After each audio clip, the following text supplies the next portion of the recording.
All right, it looks like we are live. Let's see. I can never get this crazy lag. There's about a 5-second lag or so. Let me know that you hear me okay. Let's take a look at the chats there. Where are we, guys? The chats are stopping. What's going on? Who's hearing me? I hear you. All right, Scott. Very good. Live. Excellent, excellent, excellent. Yes, welcome. You finally made it, Strick. Great to see you guys. Great to see you. And everybody can hear okay. Very good, Anthony. Thank you for that.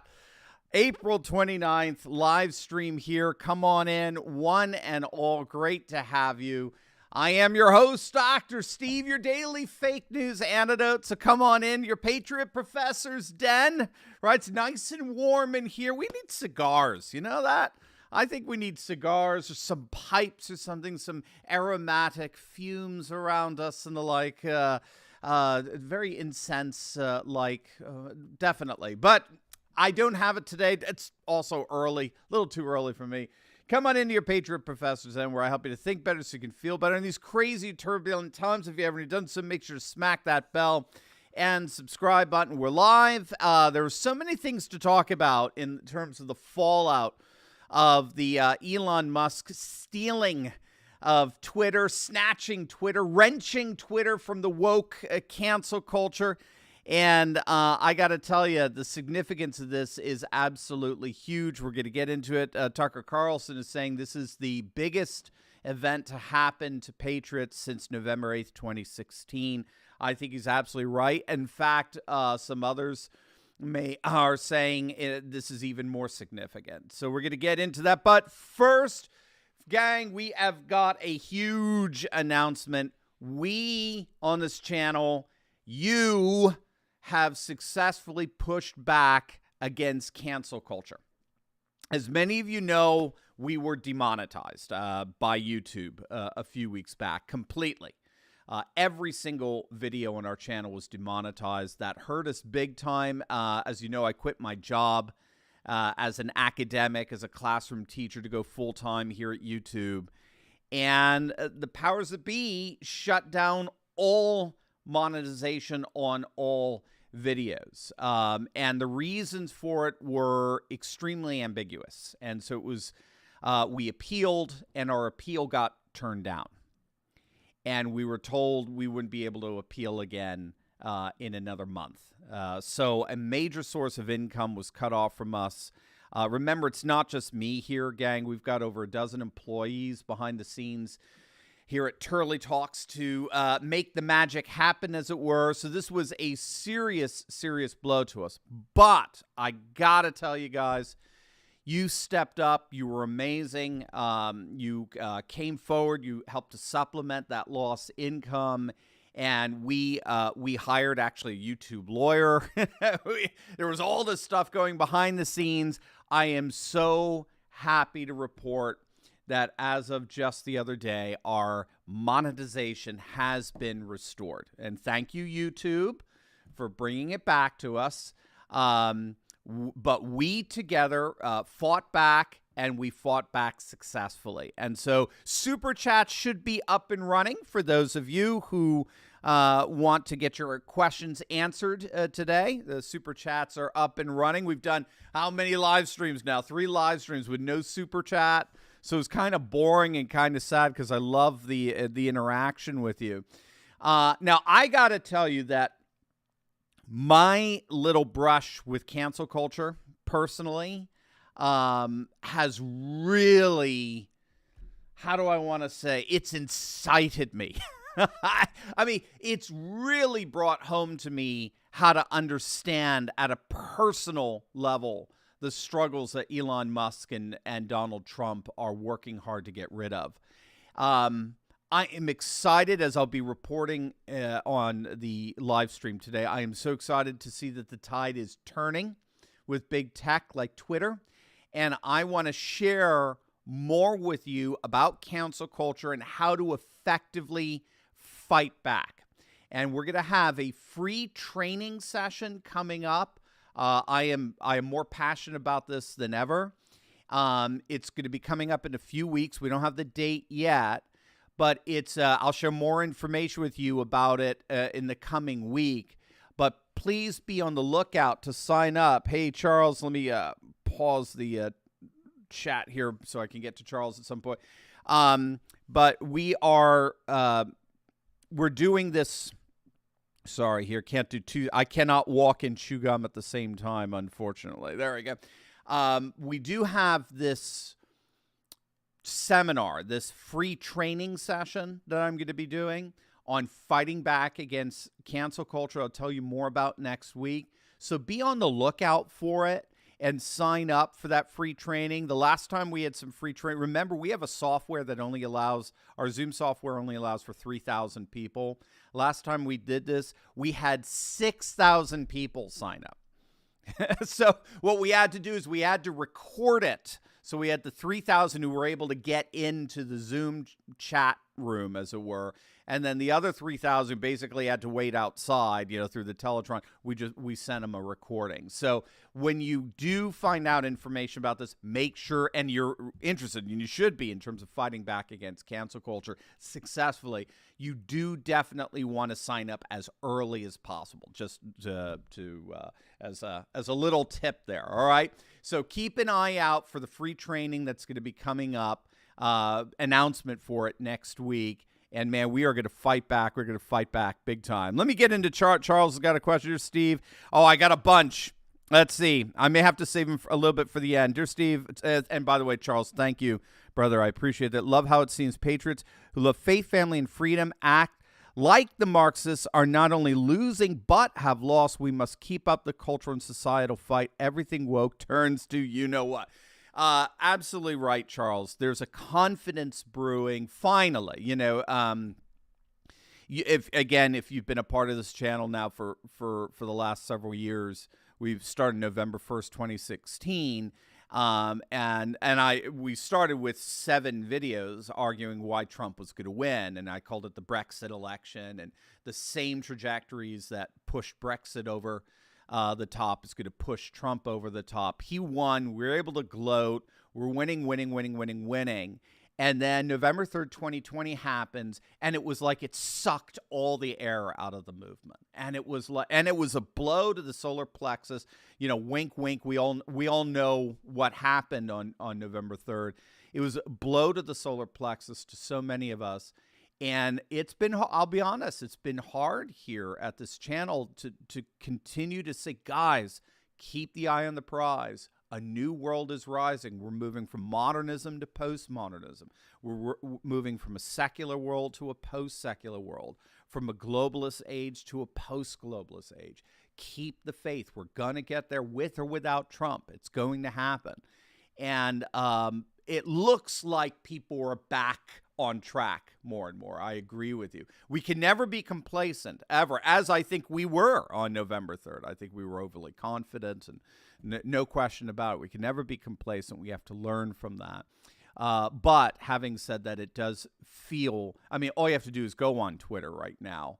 And my Twitter feed has never been more hopping and more alive, and I have never seen so many patriots so excited about things as they are right now. Let me get a new question here, and then I do want to dive in because I think we have tremendous evidence that woke cancel culture is falling apart as we speak, never to rise again.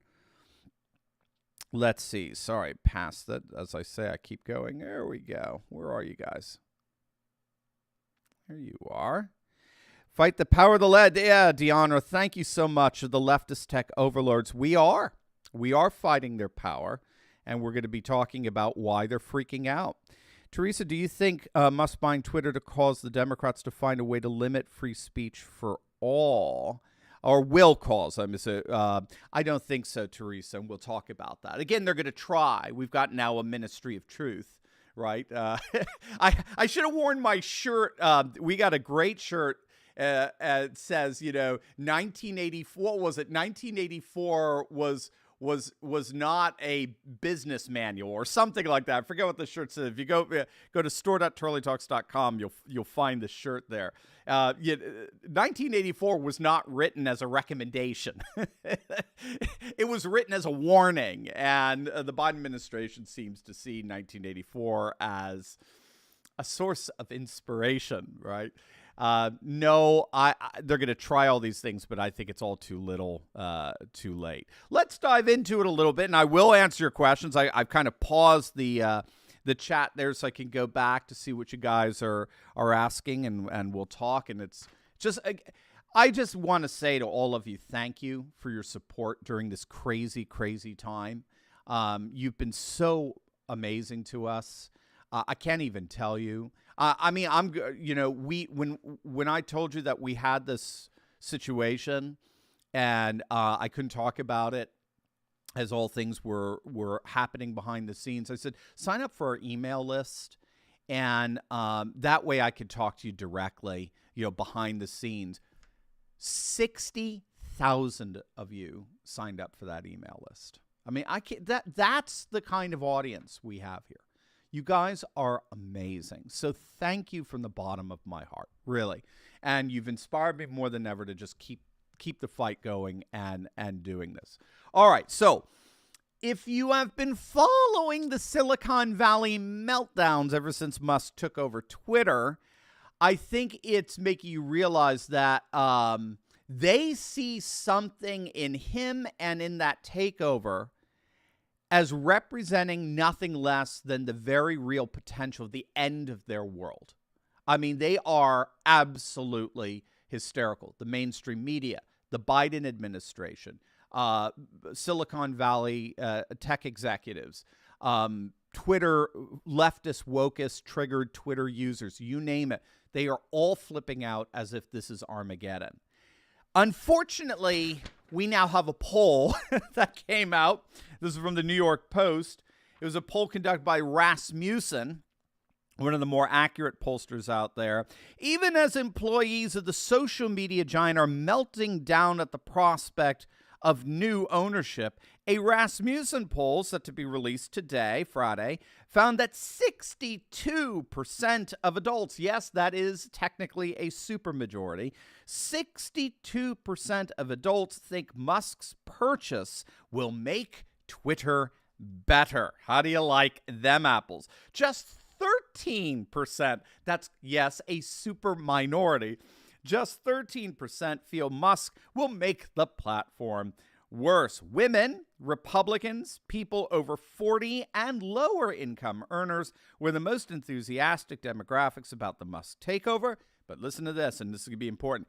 Even 57% of Democrats polled thought Musk would improve the platform. Okay, that's game, set, match. That is Musk winning and winning big. And now we even have, I kid you not, as I mentioned, we even have the Biden administration coming in. They come in so late. Have you noticed they live by the motto, there they go, I must haste, for I am their leader. They're always trailing. They're always coming up from behind. Now they have appointed their own ministry of truth to counter this. They're calling it a disinformation governance board. And keep in mind, these are made up of people who don't even know what a woman is, but yet they're the ones who are in charge of protecting us from disinformation. I mean, it's literally Orwellian. And it is all too little too late. They've lost. They've lost, and I think they know it. And we can all be very certain that Elon Musk knows it. The woke left has lost. And I want to show you how specifically in this live stream. When you look at any society, you can break down that society in basically three spheres, three social spheres. The political sphere, the economic sphere, and the cultural sphere. You could break it down deeper than that, obviously, but that's a nice grid, nice frame to understand what a society is. A society has its politics, it has its economy, and it's got its culture. Okay. And of course, they all intermix. The politics and economy flow out of the culture and the like. But what I want to show you today is how the woke left is losing or has lost in all three spheres.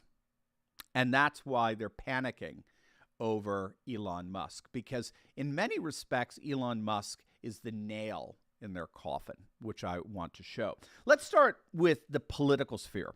How has the woke left lost politics? Woke-ism has failed politically. We've talked about this on this channel several times, but as we're organizing our thoughts and for discussions with friends and so forth, I think it's very helpful to be able to share with them how wokeism splits the Democrats and unites the Republicans. And that is, unfortunately for them, a losing formula.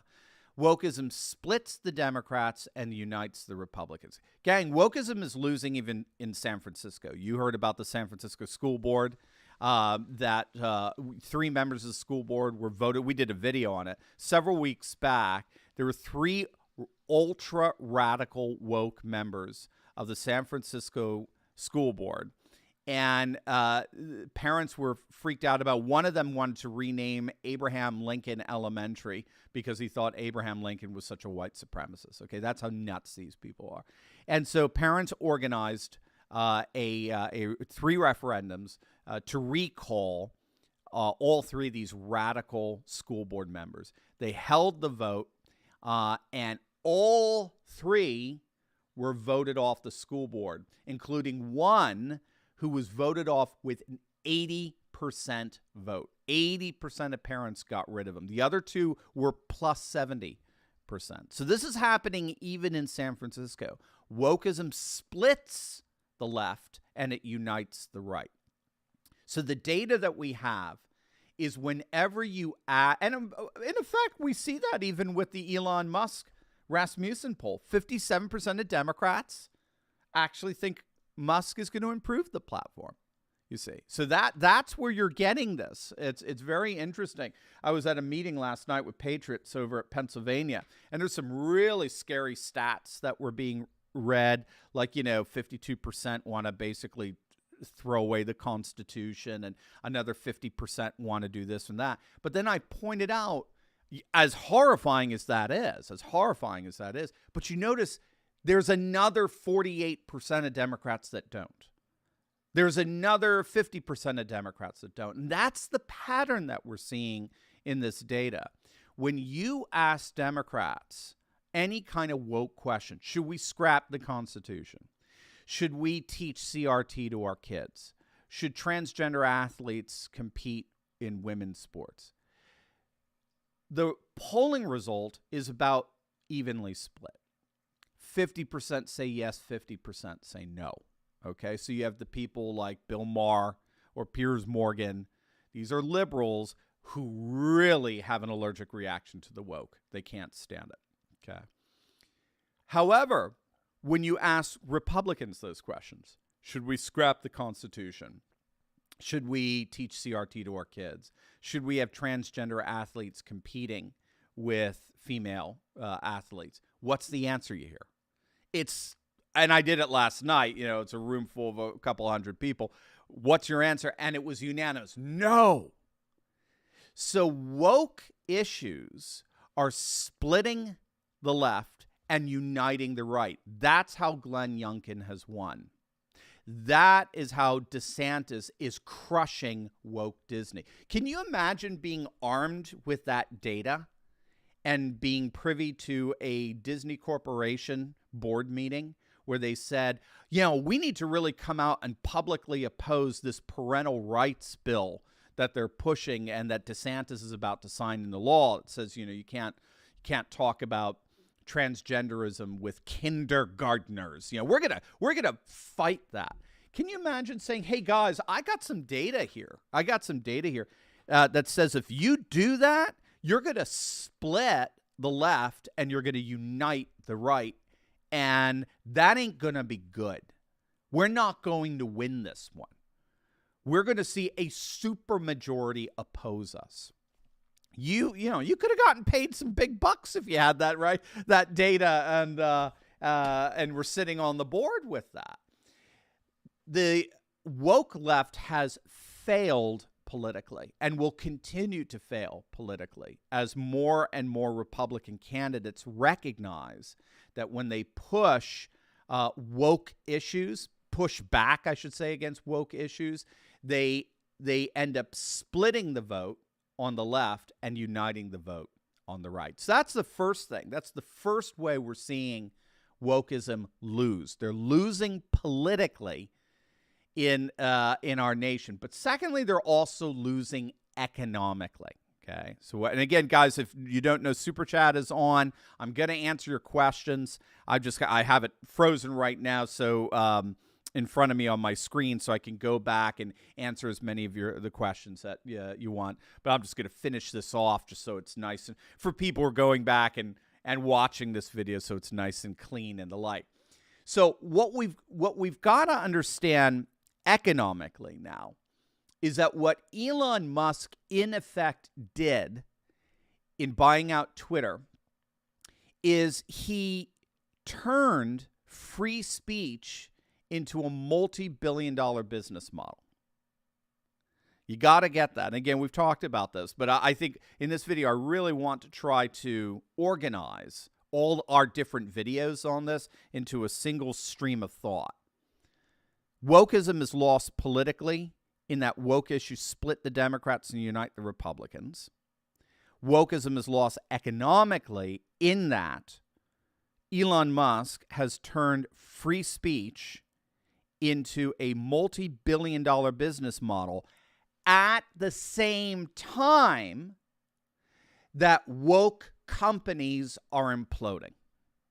So you've got to get that calculus there, that economic calculus.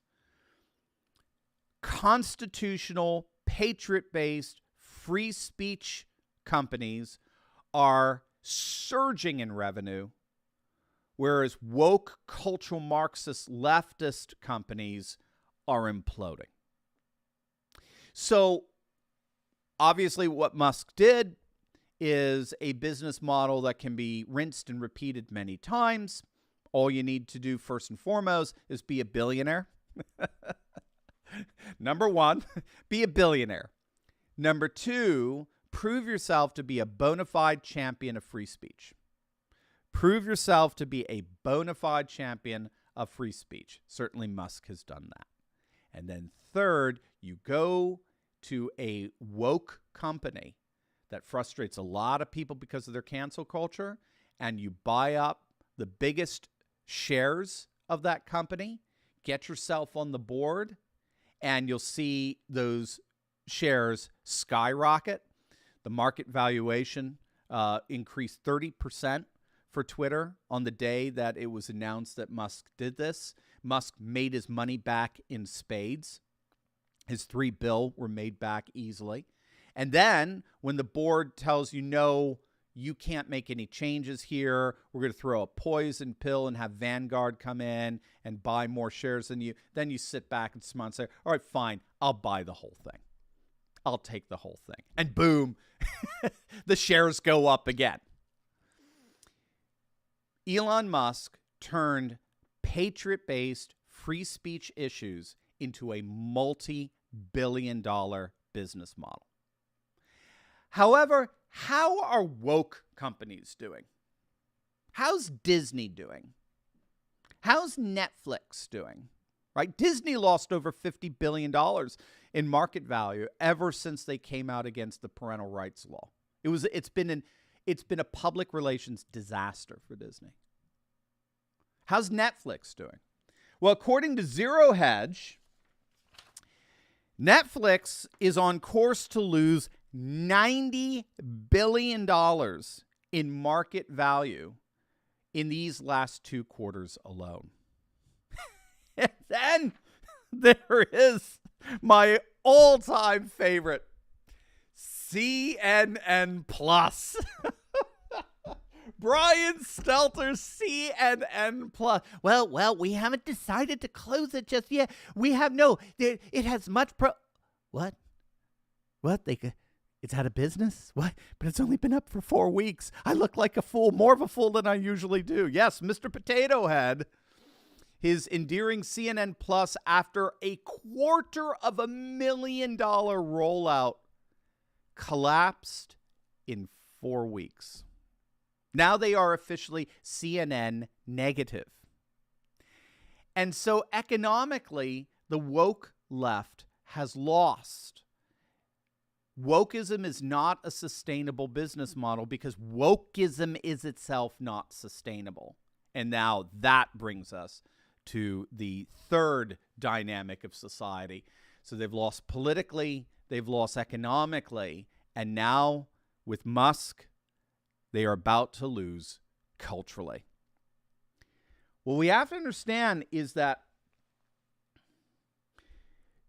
Twitter and the ownership of Twitter was a symbol of the woke left's dominance over the cultural institutions of our day. Darren Beatty over at Revolver.News, I think he rightly refers to Twitter as the de facto global public square.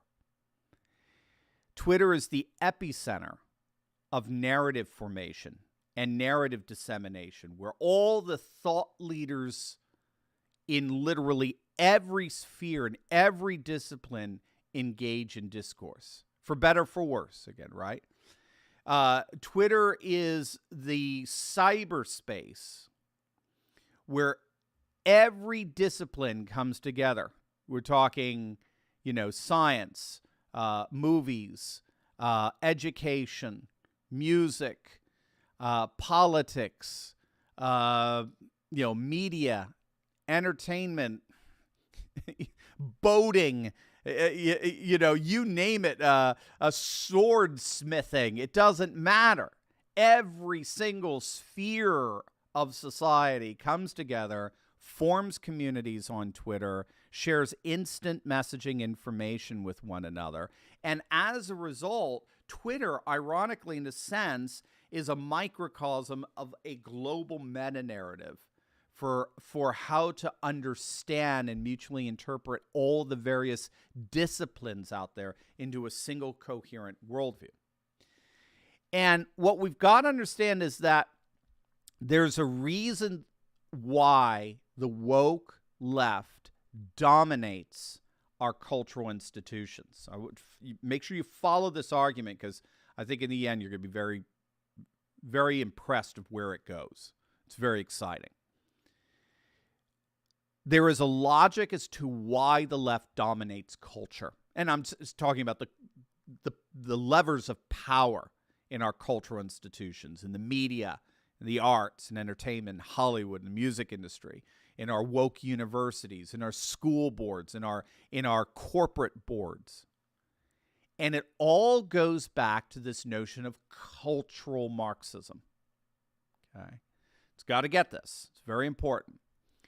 The reason why the woke left dominates our cultural power centers is because of something called cultural Marxism. And cultural Marxism is different from the old Marxism. The old Marxism in the 19th century was more of an industrialized, inspired ideology that saw class and economics as the site for oppressor-oppression dynamics. So there's always going to be an oppressor, that's the bourgeois, and there's always going to be this oppressed, and that's the proletariat. And the oppressor exploits the oppressed for the oppressor's own gain. Marx believed the site for that was class and economics. Cultural Marxists believed the site for that oppression was culture and race. Okay. So riches, for Marx, are replaced by race with cultural Marxists. Class is replaced by culture. It's still the same oppressor-oppressed dynamic, and that the systems are set up to benefit the oppressor, but the systems now all are understood in relation to race, ethnicity, culture, and the like. Now, this ideology came to the United States in the 1930s via the Frankfurt School. Okay, And the Frankfurt School were basically a group of European academics who came over to the United States to flee from Hitler. They were all Marxists. And they were particularly cultural Marxists, not so much economic Marxists. Remember, the Marxists today don't care about wealth. They're all wealthy. They're all rich, right? BLM. They're all wealthy. They don't care about riches. What they care about are these supposed racial discrepancies. So the Frankfurt School brought their cultural Marxist ideas to the American universities. And for various reasons, those ideas flourished in universities across the nation. And then through the GI Bill in the 50s and 60s, you had more people going into college than ever before getting exposed to these ideas. And so the universities became like the cardiovascular system that sent out this cultural Marxism all over the nation. And what they normalized was something that one of their members, a guy by the name of Herbert Marcuse, advocated, which was something called repressive tolerance. Let that hit you, right? We've talked about it on some other videos. You may be familiar with it. Repressive tolerance, okay? Intolerant tolerance. And repressive tolerance was a strategy whereby Marcuse believed cultural Marxists could take over society. And the way you radically change American culture was by getting into positions of power in culture. And once in those positions, what you do is you do two things. You tolerate every and all minority opinion and minority group, while at the same time you exclude, or better, cancel anything conservative, anything indicative of defending and championing the dominant ethno-cultural group or tradition. So this set the stage for the advent of what's called wokeness. Wokeness is a term that was used in the 1920s for people like Marcus Garvey, who were black activists, black nationalists, and it was they had a phrase "stay woke" in terms of telling their fellow activists always stay aware of the way white society oppresses you and the like. Starting around the 2010s, that term wokeness was applied to any so-called oppressed group, any group that claimed to be disenfranchised by the dominant cultural group. And that's largely through the influence of Herbert Marcuse. Herbert Marcuse tried to take down the dominant ethnicity, the dominant race, the dominant group, again, in his mind, in his term, through creating sort of a coalition of the aggrieved. Anyone and everyone who felt disenfranchised. And as we found out, you can even invent groups. You can fabricate groups that are disenfranchised, right? That's why the LGBT has all these letters added to it over and over, because we're always finding new groups to we even have ableism and, heightism and all that sort of stuff. So, weight shaming, whatever it is, we find group after group after group after group that is disenfranchised. And if you can create a big enough group, we can overthrow the dominant culture. And the key to beating that dominant culture is ultimately to silence them. That's the repressive tolerance strategy. Anyone who is considered to be disenfranchised has the right to say anything they want, and anyone who's a member of the dominant group has no right to say anything that champions the dominant group. So this, in short, is the origin of what we refer to today as cancel culture. And it's rooted in this woke sense of repressive tolerance. It redefines the world as a divide between oppressor and oppressed, and it commits itself to silencing, literally canceling the oppressor. There's no discussion. There's no debate allowed. Okay, no dissent from their radical orthodoxy allowed. And what they have done, therefore, in cultural Marxist circles is they have taken over every single power center of every facet of culture. That's what cultural Marxists do. And all those aspects of culture, from business to the arts, to music, to Hollywood, to science, to technology, to finance, you name it, they all converge on Twitter. Twitter is the symbol par excellence of the woke left's conquering of culture. And what did Elon Musk just do? What did Elon Musk just do? He stole Twitter away from them. He took their symbol par excellence of cultural Marxist control over all spheres of culture, and he stole it away from it. He took it away from it. Now, you've got to get this. This is where it gets fun, and this kind of wraps up our whole argument, and I'm going to get to your questions. The Democrats have been radically frustrated politically. They've been radically frustrated in implementing their social agenda on the nation precisely because there aren't enough voters to put them into office.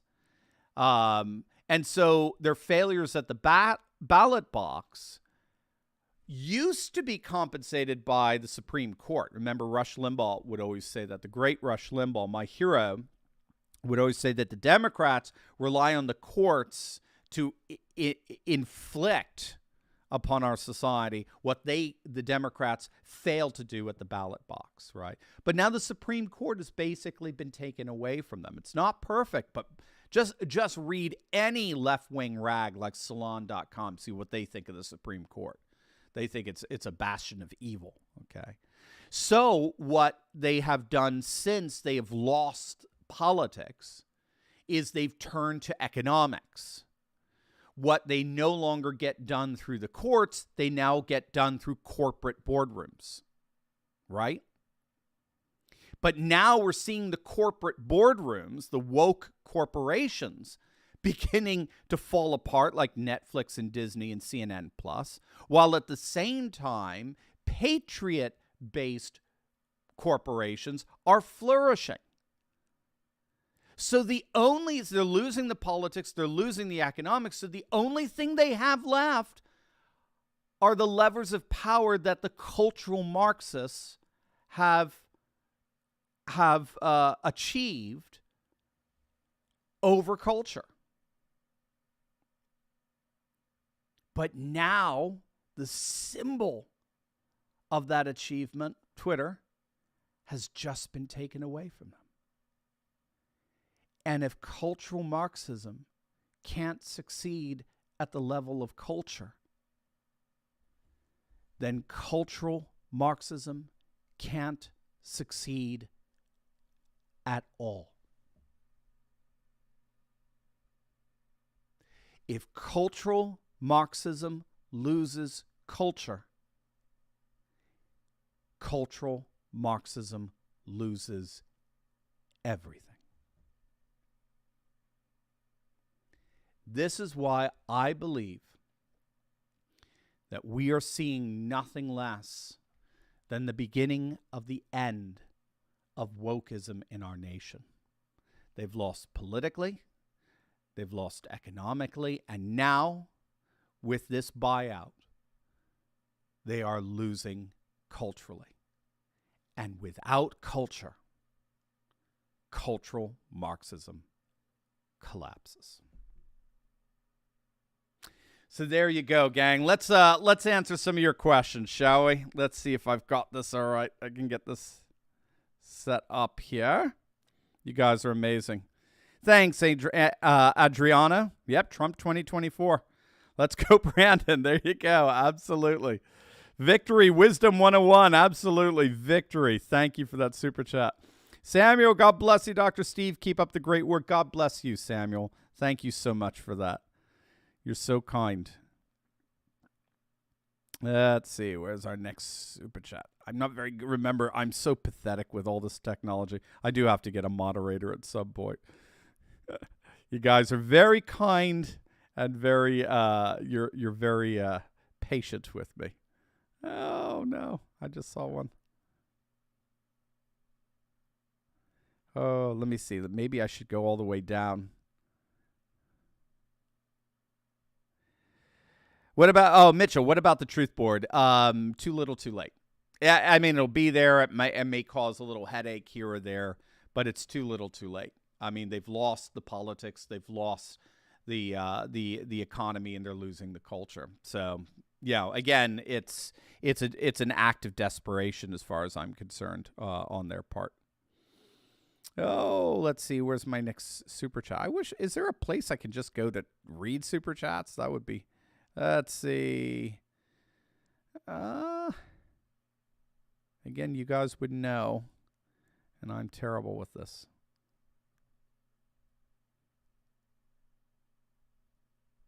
Top chat, let's see. Nope, that ain't working. Sorry, guys. Give me a second here while I find some other questions. Josh Eternal, stop it. Josh, why do you have to be that way? Stop it. The left controls way more than Twitter, and most young people aren't even on Twitter. And your point being?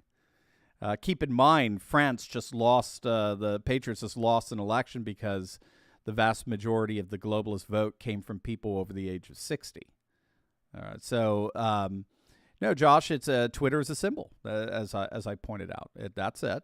It's a symbol of as a place where all the various aspects of culture converge, and it's just been taken away from the woke left, and they're feeling the sting of it. So stop it, Josh. Oh, boy. Got the truth board of Mitchell. I don't know. It seems like I may have lost the other super chats. But unfortunately, let's see. It's the first time I did this. We're trying to slow this puppy down. Supercalifragilisticexpialidocious. That's right, Josh. God bless Mitchell Ryan. God bless you. Faith, family, and freedom. Amen. Amen. Amen. More popular now than ever. It's awesome. Yeah, it won't let me go back. Oh, no. Is that the problem? Is that the problem? Let's see. Oh, guys, I'm so sorry. I may have to figure out how to get to these super chats and then answer them on a different program because I want to make sure your questions are answered.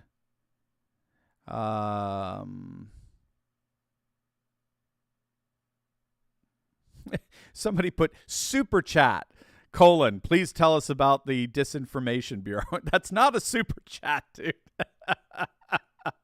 but I like the way you tried. Oh, my. Thanks for great analysis. Thanks, Fadista. Please tell us about the disinformation. Oh, I did that. Okay. Oh, here we go. God bless. Oh, thanks, Samuel. That's very, very sweet of you. Very, very appreciated. Thank you so much. Yeah, all right. Throw in some of your questions, gang. I am sorry. It looks like I've lost a lot of the questions that I was looking at here. And unfortunately, I can't get to it. So there we go. Yeah, I mean, I was asked last night at the I was asked last night about at the event about Russia and the situation going on there. And Ukraine. I was actually very fascinated by how many people were understanding the Ukrainian situation the way I am. Again, it's just my interpretation of what's going on. But we did talk about the rise of civilization states and the rise of there we go. Posits of a conservative patriot. Thank you so much. It was heartening to see that a lot of people were not buying into the Hannity, Mark Levin kind of paradigm that's, I think, ultimately just going to get us into World War II or World War III to be frankly honest with you. I think it's very, very frightening, their rhetoric. And I would say one of the things that came up yesterday to talk about, anyone that brings up World War II, KGB, Soviet Union, and they don't understand what's going on. They don't understand what's happening in Russia. They don't understand what's happening in Ukraine. I mean, we've moved away from that modernist world. That modernist world is gone, and a postmodernist world is rising. We happen to be behind on that one in the United States, largely because we're the apex of the modern age. We're the apex of globalism. So we're going to be the last ones to get rid of it. We are France, even though France is in many ways chucking it. Britain, Great Britain, we're going to be, Hungary's thrown it away. It's gone. Poland in many respects. It's gone. Georgia, it's gone. India, it's gone. China, it's gone. They've gone to a neo-Confucian model now. They're not even reading Marx anymore. So anyway, and then especially Russia as well. The atheistic regime of the Soviet Union has been replaced. John Burgess writes about this in his book, Holy Rus.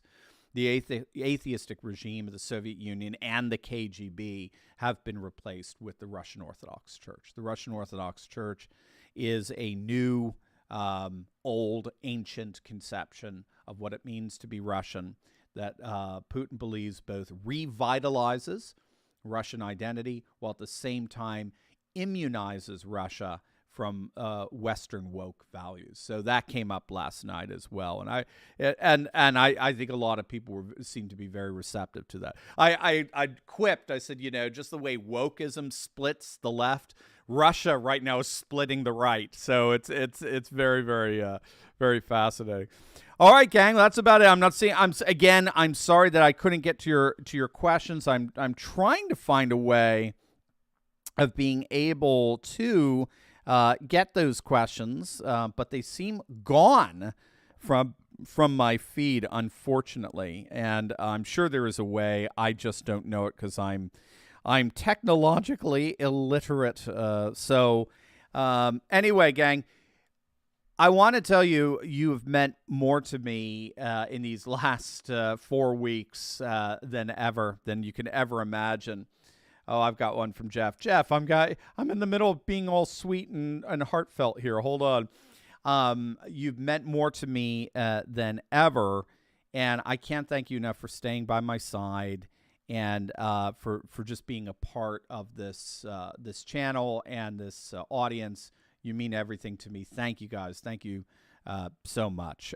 Jeffrey, I'm in Staten Island. My friend John Matlin is running primarying Representative Maliotakis. It's Meliotakis, I guess. A useless GOP congresswoman. There are plenty of useless GOP people. We're very grassroots. Any advice? Yeah, push the culture wars. Push culture war issues.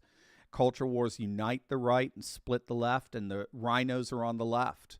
And so the rhino vote will get split, and the patriot vote will get united. So push culture war issues all the way. That would be my advice for any patriot running against a rhino. So great question. Absolutely great question. Let's see. We got another one here from the pounds. There will H. Minchella. There will always be a fight for freedom. That is exactly right. There's it's embedded in our Western culture for sure, and it seems to be very much embedded in our human spirit. Jimmy Wong, thank you, sir, for your $10 super chat. You guys are awesome. I can't thank you enough. I see in some of the comments, I don't trust Putin. No question. That's absolutely a valid part of the analysis. The problem I would have with your comment is, generally speaking, it does not take into consideration what Putin says. It superimposes a caricature of Putin on his actual comments. And from 2012, scholars have noticed Putin shifted in his speeches to an identity-based domestic and foreign policy. No longer ideological, but he was identity-based. And And that kind of rhetoric has given him the highest approval rating of any Russian leader on record. He right now has an 80% approval rating. That's from Interfax, by the way. Interfax is independent of any kind of Russian controls. All the major polls show that he is one of the most popular world leaders, one of the most popular international leaders on the world stage. And you have to ask why. And the answer to that is he is doing something that he is saying things that are resonating with the Russian public, and he is doing things that are resonating with the Russian public. And again, we have to ask why, and that's deeper, but this goes way beyond Putin. And I think that's a very important part in the analysis. This is a problem I have with Sean Insanity. He seems to have never read a Putin speech in his life. I don't think he's ever read any Russian scholars. I don't think he knows the first thing about it. He's just operating with the old Cold War paradigm of communism versus democracy, totalitarianism versus freedom. And those categories, while they may have been very stark and very accurate during the Cold War era, those categories don't really apply anymore. We have to be very careful with that. So anyway, they can, but they're not de facto categories anymore. All right, guys. You guys, Ukraine shills in the chat, but yeah, I mean, again, guys, you're just gonna have to work this out on your own. I'm giving you my own perspective on it that I think is very consistent with the nature of this channel since November 1st, 2016, when we started. You can be a champion for Zelensky and Ukraine and so forth. You do have to be self-aware to what extent you're actually drawing from very globalist frames of reference in that defense and that championing. There is not a shred of difference between the way Sean Hannity speaks and Nancy Pelosi speaks on Russia. And you have to say and stop and ask, why is that? Why is it that that these Republican commentators are now sounding just like George Soros when they're talking about Russia? Are they unconsciously and inadvertently drawing from the very globalist frames of reference to interpret reality that we have been fighting against these 5 years together? So that for me is a soon to be 6. My oh my, 2022. So that's again that's all I ask. And to refrain from, somebody said even Mark Levin has gone neocon. Again, I don't think Levin and Hannity have, when it comes to foreign policy and geopolitics, I don't think they have a post-globalist, post-secular, post-modern frame of reference. They only have a Cold War one. And so they go and they default back to Cold War categories. So the irony is they're trying to argue against globalism in their domestic politics, but they're arguing for globalism in their international politics. And I would argue that's incoherent. That doesn't work. All right, guys, with that, God bless you. Thank you so much for all your support over this last month. It meant more to us than anything you could ever imagine. Keep up the fight. Have a wonderful weekend. God bless you and your families. Faith, family, and freedom. I'll see you guys next week. God bless. Sorry, Shane. Sorry. I saw one. I want to get Shane in. Sorry. Shane, I had a great... Hello, Dr. C. How long do you think that we have until we are in a full-blown recession? You're awesome. I love your channel. Thanks, Shane. Yeah, it looks like it's coming in the next quarter. I don't even think it's going to be recession. I think it's going to be stagflation, which is, of course, a recession with inflation. So we're going to see, because of the supply chain issues, we're going to continue to see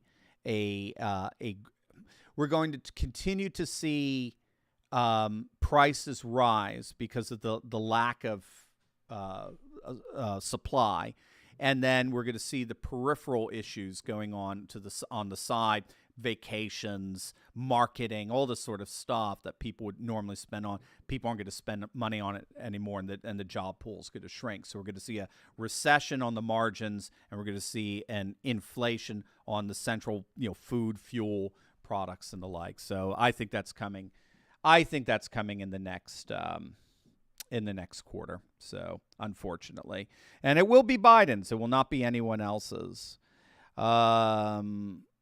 Let's see. Jeffrey, Putin was a World Economic Forum young leader too. See, now, Jeffrey, this is a perfect example of someone who doesn't know how to interpret. No, I'm not trying to be that mean. World Economic Forum, regardless of that, he was. Why stop there? He was in the KGB. Why stop there? He's a member of the Soviet Union. That world is dead, Jeffrey. That's what you're not getting. It's Thomas Kuhn who theorized the notion of paradigm shifts. Look him up, Kuhn. Argued that paradigms are the way we interpret the world. He applied it to science, but paradigms are basically our worldviews. But they're not permanent. They go through radical changes. Think, the way we thought of slavery, for example, at one point. They go through a radical change, and those changes, that paradigm shift, happens because of what are called anomalies. And anomalies are events, things, etc., that cannot be adequately explained given your set paradigm. And if enough anomalies start piling up, there is this natural propensity to try to explain them, but then we got to find another paradigm to explain them. And then once a new paradigm comes in, the old paradigm's explanations now become what Kuhn called incommensurate. So you have this dynamic of what's known as incommensurability. It's like trying to explain modern medicine using old Galen, the Greek theorist of medicine, old Galen-based terms and frames of reference. Galen will not explain the cause and effect of disease or symptoms and indicators in the way modern medicine was. That doesn't make Galen bad, and it doesn't make modern medicine good. It's just that they're incommensurate. They don't fit together. I would argue, Jeffrey, you are using incommensurate frames of reference to try to explain Putin. Everything you could say about Putin prior to about 2012 will be perfectly valid. The question is does it remain commensurate with who Putin is and his mission for Russia after 2012, after his third term? Scholars are increasingly arguing no. What would be a good scholar? The last one, Roberts. Is it Katie? Katie Roberts, very, very good Russian scholar. Published a paper back in 2017 for the International Journal. I would recommend that. I forget. I think it was called. It's something Putin and paradigm shift, something like that. I'm forgetting, but she interacts with all of these. Yeah, but Putin is just a puppet of the KGB, and he's just an old Soviet. And she just says this again. You're just projecting onto him your own formation of who he is, rather than allowing him, his speeches, the reception of the speeches, his actions, and the reception of his actions to speak for himself. That's known as discourse analysis, particularly the analysis of the speech. And if you do that, you're going to come to a fundamentally different conclusion than that. I think you're operating with old globalist, modernist frames of reference that no longer apply to post-globalist, post-modernist conditions. They are incommensurate. That would be my answer to you on that. All right, let me see if there were any more while I was bloviating there. Thank you though for your super chat. That's very kind of you. All right, guys, I think that is it. So with that, no, I'm not. Got it, Jason. Are you still doing the Insider Club Zoom meetings? I sure am, Jason. You can sign up for those. We meet every Monday night. Absolutely. And again, that you guys who've signed up for our Insider Club. It's a monthly fee. You guys are the ones who kept us alive over the last month. We couldn't have done it without you. You're absolutely wonderful. So thank you for that, Jason. Absolutely. All right, guys. I think I got them all in there, except for those beginning ones. I'm so sorry I missed some of those. Please forgive me on that. All the best to you. Wonderful weekend to all. God bless.